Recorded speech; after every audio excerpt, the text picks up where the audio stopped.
So I want to know, like, speaking of like mommy's little helpers or mommy juice, like, what do you guys do to relax? Band of Mothers and then OTG. Like, do you have anything that just like helps you cut the edge? What was that?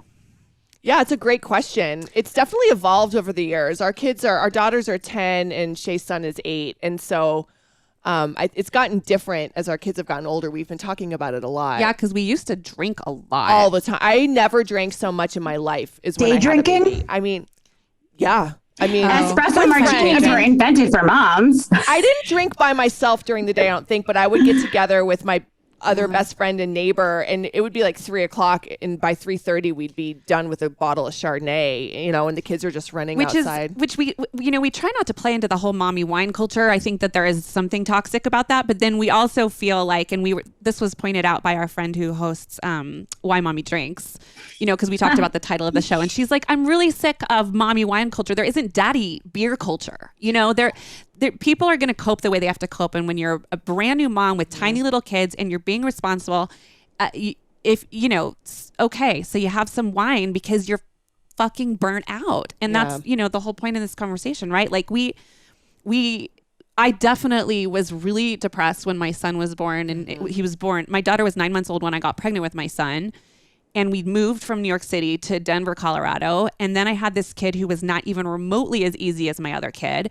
And yeah, when he went to bed at 8:00 before his like midnight feeding, I would go out front and I would smoke a cigarette and drink a glass of whiskey. And it was disgusting. And that's probably why I stopped nursing. But like at the time, I felt like I was doing something for myself. I had a minute to myself on my terms. I knew what I was doing. I needed to chill. I had one glass, of hard, not mixed, pure whiskey.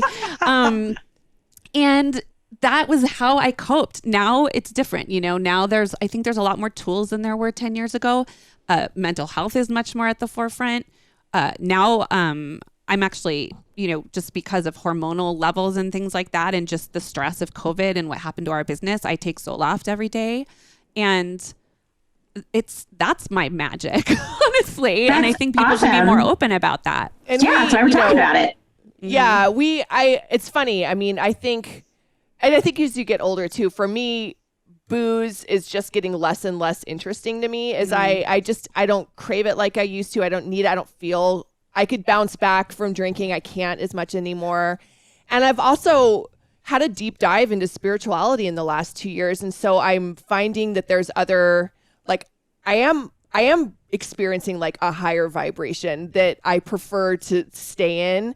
But that means I meditate, and that means I take a bath, and I try to go for walks outside and look at the sun. And those are my new helpers. But it took 10 years to get to that place. And I didn't, like Shay made a really great point. I had no tools when my daughter was born, and I had an emergency C-section. I was almost died. I was sick as a dog.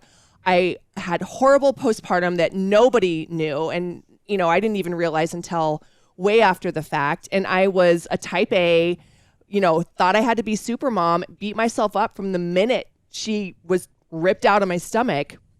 I never gave myself a break. So of course I was going to drink, and I'm grateful now that in the wellness space, that these are things that we can talk about a lot more openly, and that there are more options. So I wonder for like this new generation of, moms that are having younger children, if mommy's little helper looks a lot different than it did. And also weed's legal, which is just better for everyone. For sure. Totally.